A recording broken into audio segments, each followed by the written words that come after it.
नमस्कार, आप सभी का बहुत बहुत आपका स्वागत है। अभिनंदन है अगर आप इलाहाबाद विश्वविद्यालय के छात्र हैं, चाहे आप फर्स्ट ईयर के हैं, चाहे आप सेकेंड ईयर के हैं, चाहे आप किसी भी ईयर के हों। इस वीडियो के माध्यम से आपको हम समझाना चाहेंगे। आपका बहुत बड़ा सवाल आ रहा है कि स्क्रूटनी क्या है, इसके साथ साथ आरटीआई का फॉर्म कैसे भरा जाएगा, स्क्रूटनी में होता क्या है, आरटीआई में क्या होता है, अगर आप फेल हो गए हैं तो आपके पास क्या विकल्प है, बैक पेपर आया है तो उसका क्या होगा, इम्प्रूवमेंट है तो उसका क्या मतलब है, क्या क्या विश्वविद्यालय में अलग रूल है किसी अन्य विश्वविद्यालय से, आप कॉपी अपनी कब देख सकते हैं, आपका कॉपी में नंबर कैसे बढ़ेगा, आरटीआई जब आप भरेंगे तो उसमें क्या क्या फैसिलिटी आपको मिलेगी। इस वीडियो के माध्यम से हम सारी चीज बताएंगे, कहाँ किसका ऑफिस है, कहाँ से क्या होगा। इलाहाबाद विश्वविद्यालय के छात्रों का रिजल्ट जो है आ चुका है मैक्सिमम सभी कोर्सेज का। अभी फर्स्ट ईयर वाले बच्चे बहुत परेशान हैं क्योंकि जो सेकेंड ईयर में गए उनका बहुत रिजल्ट अच्छा नहीं आया है। इस वजह से वो परेशान है क्योंकि आरटीआई उनको डालना है, नंबर कम आ गया है, फेल हो गए हैं, या उनको भरोसा नहीं हो रहा है कि उनका नंबर इतना कम आया है। तो उसके लिए आपके पास विकल्प होता है स्क्रूटनी का और आरटीआई का। स्क्रूटनी जो होती है वहां पे आपको आपकी कॉपी देखने को नहीं मिलती है। इसका फॉर्म कहाँ पे अप्लाई है, इसका फॉर्म जो है मेन कैंपस के एफसीआई बिल्डिंग में अप्लाई किया जाता है। इसका जो फीस है वो ऑनलाइन जमा होता है, उसके बाद आप ऑफलाइन फॉर्म को आके FCI building of Allahabad university में जमा करते हैं। आरटीआई का क्या प्रोसेस है, आरटीआई राइट टू इन्फॉर्मेशन है, जो कि 2005 में शायद ये एक्ट आया था। इसका मतलब ये सूचना का अधिकार, यानी कि हमें अपनी कॉपी देखने का अधिकार है। हम जवाबदेही ले सकते हैं कि हम अगर अपने परफॉर्मेंस से संतुष्ट नहीं है कॉपी चेकिंग से, तब हम आप फॉर्म भर सकते हैं। आरटीआई में आपको कॉपी देखने को मिलेगी। इसका मतलब ये है कि आप आरटीआई के ऑफिस में जाएंगे। ये ऑफिस कहाँ है, सीपीआईओ ऑफिस। जब आप आर्ट्स फैकल्टी के गेट पे एंट्री करें, कितना भी बता दूं लेकिन आप तब भी परेशान होंगे, क्योंकि आपको बताने का कोई फायदा भी नहीं है। आप तब भी भटकते हैं, तब भी भटकते हैं। 10 लोगों से पूछते हैं, दिन भर उसी विश्वविद्यालय में गोल चक्कर लगाते हैं। लेकिन ये वीडियो आप नहीं देखेंगे क्योंकि ये जरूरी आपके लिए है नहीं। लेकिन देखिए, जब आप arts faculty of Allahabad university में एंट्री करते हैं, सेंट्रल लाइब्रेरी पहले आपको मिलती है। उसके ठीक सामने इंग्लिश डिपार्टमेंट है। इंग्लिश डिपार्टमेंट के ठीक बाएं साइड नॉर्थ हॉल है, जहाँ पे पीआरओ ऑफिस है। नॉर्थ हॉल एकदम आगे ही है विश्वविद्यालय में। जो बड़ा सा ग्राउंड है, जो गोल सा चक्कर है, उसी के बगल नॉर्थ हॉल है। उसके ऊपर जब आप जाएंगे तो आपको पीआरओ ऑफिस से बगल सीपीआईओ ऑफिस मिलेगा। वहीं पे आरटीआई का फॉर्म जमा करना पड़ता है। जब आप उस ऑफिस में जाएंगे तो वहां पे एक प्रोफार्मा रहेगा कि कैसे आपको एप्लीकेशन लिखना है। जितनी कॉपियां आपको देखनी है, यानी पर पेपर, यानी कि जैसे हिंदी का 2 पेपर होता है, अगर दोनों पेपर की कॉपी देखनी तो 2 टिकट आपको लगेगा। डाक टिकट होता है, वो आपको बैंक से मिलता है या आपको कचहरी से मिलता है, वो आप ले लीजिएगा। इतना समझाने के बाद सवाल मत करिएगा, ये बात है। तो जब आप उसको खरीदेंगे, फिर आप ऑफिस में जाके फॉर्म को सबमिट करेंगे कि अगर हमको 2 कॉपी देखनी है, 3 कॉपी देखनी है, तो हिसाब से आपका पूरा फॉर्म एक ही एप्लीकेशन में सब सबमिट हो जाएगा। कॉलेज कैंपस के विद्यार्थी वहां पे अपने फॉर्म को सबमिट कर सकते हैं। इसके बाद आप अपना नंबर उसमें डाले रहेंगे। वो जब आपके पास वहां से कॉल आएगा कि इस दिन आपको आना है अपनी कॉपी देखने। आरटीआई में आपको कॉपी दिखाई जाती है, आरटीआई में नंबर नहीं बढ़ता है। मान लीजिए कोई सवाल अगर आपका छूट गया है, कोई भूल चूक से अगर कॉपी चेक होते समय कोई सवाल आपका छूट गया, वहां पे आपको नंबर नहीं मिला है, तो उस सवाल पे आपको नंबर मिलता है। इसके बाद एक चांस और रहते हैं नंबर बढ़ने की। वहां पे अगर मान लीजिए काउंटिंग में अगर आपका नंबर ज्यादा आया तो आपकी काउंटिंग में ज्यादा नंबर हो जाएंगे। यानी मान लीजिए आप 40 नंबर पाए हैं अपने पेपर में, अपने रिजल्ट में, काउंटिंग करते हैं कॉपी का, उसमें अगर 5 नंबर बढ़ जाता है तो वहां आपका नंबर बढ़ेगा। आरटीआई में अलग से नंबर नहीं बढ़ेगा। जो सवाल छूट गए हैं, मतलब कॉपी जिस पे नंबर मिला ही नहीं है, उस पे आपको नंबर मिल सकता है। या दूसरा केस ये हो सकता है कि अगर आपका काउंटिंग में गड़बड़ी होगी तब वहां पे नंबर बढ़ सकता है, और कोई भी माई का लाल उसमें आपका नंबर नहीं बढ़वा सकता। आप फेल होते हैं, फेल होने के बाद आप लोग बहुत कुछ प्रयास करते हैं कि कुछ बाहर से सिस्टम लग जाए, जुगाड़ लग जाए तो आपको कोई फेल पास करवा दे। तो कोई भी आपको फेल और पास नहीं करवा सकता। एक बात अपने दिमाग में बैठा लीजिए, आप फर्जी काम करते हैं, आप नंबर 2 का काम करवाना चाहते हैं, तो ये काम पहली बात होता ही नहीं है। दूसरी बात, आपका पैसा भी चला जाएगा, सब कुछ चला जाएगा, इसके साथ साथ आपका काम भी नहीं होगा और आप दोबारा पूछ भी नहीं सकते। वो इंसान गायब हो जाएगा जो आपको इस तरीके से बहकाएगा, फुसलाएगा। कोई सोर्स, कोई फोर्स नहीं चलता, पूरा काम लीगल है। आजकल के टाइम में सब ऑनलाइन है, सब लीगली प्रोसेस है। और विश्वविद्यालय के विषय में जो तमाम भ्रांतियां हैं वो आप एकदम से अब दूर कर दीजिए, क्योंकि बहुत कुछ बदल चुका है।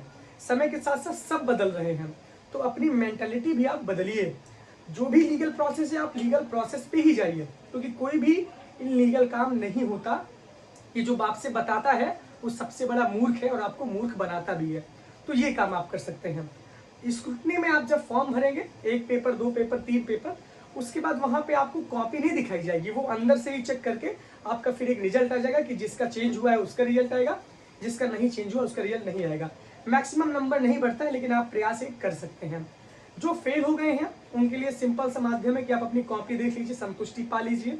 नंबर से नहीं संतुष्ट है तो आप RTI डाल दीजिए, आप स्कूटी डाल दीजिए, लेकिन किसी गलत चीज के चक्कर में मत पड़िए। कोई भी कुछ भी नहीं करवा सकता, मैं बार बार कह रहा हूँ। आप बाद में रोते हैं, रोके फिर मेरे ही पास आते हैं, फिर उसमें हम भी कुछ नहीं कर सकते क्योंकि हम पहले समझाए रहते हैं।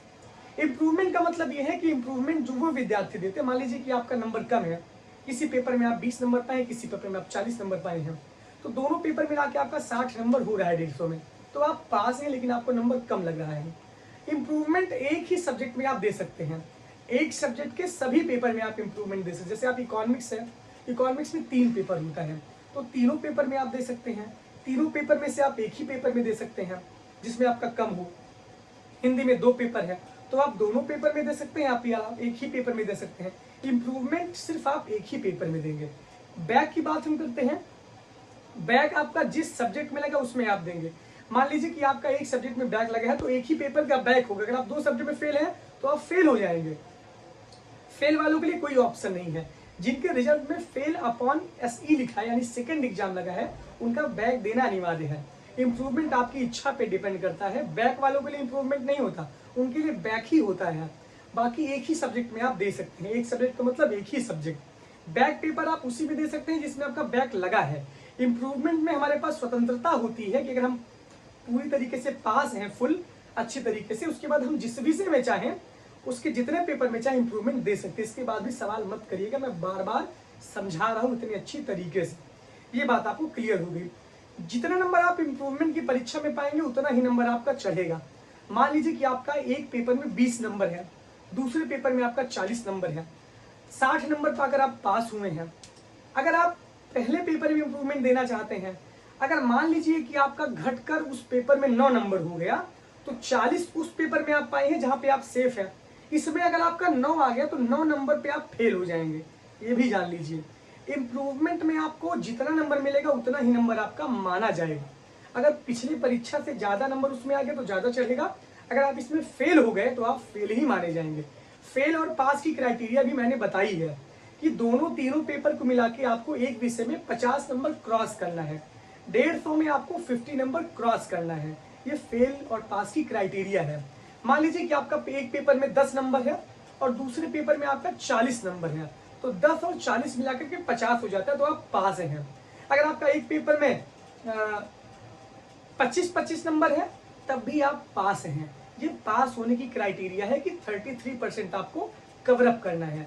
मान लीजिए कि आप इंप्रूवमेंट में कम नंबर पाते हैं तो आप कम नंबर ही आपका चढ़ेगा।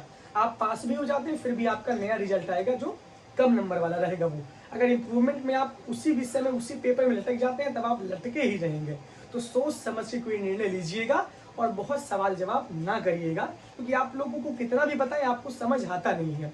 दूसरी बात यह है कि एक बात बहुत क्लियर बताना चाहता हूँ, आप मेरे विषय में कैसा भी सोचेंगे, कुछ भी बोलेंगे, लेकिन मेरा जो काम है वो अपना काम मैं करूंगा।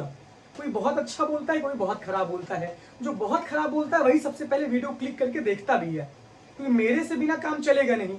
दूसरी बात यह है, और मैं आपसे कुछ उम्मीद भी नहीं करता कि आप हमें कुछ दीजिए।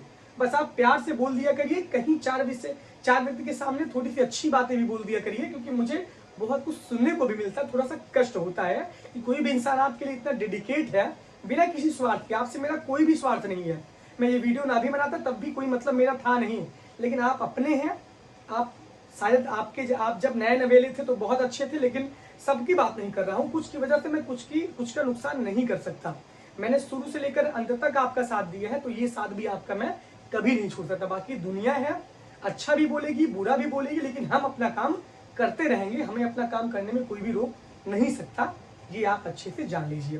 सारी चीजें मैंने समझा दी, आपको सब चीजें क्लियर भी हो गई होंगी। ये वीडियो इसीलिए था कि आप लोग परेशान ना हुई है। कोई भी सवाल हो तो आप कमेंट बॉक्स में मैसेज कर सकते हैं। बहुत बहुत धन्यवाद आपका।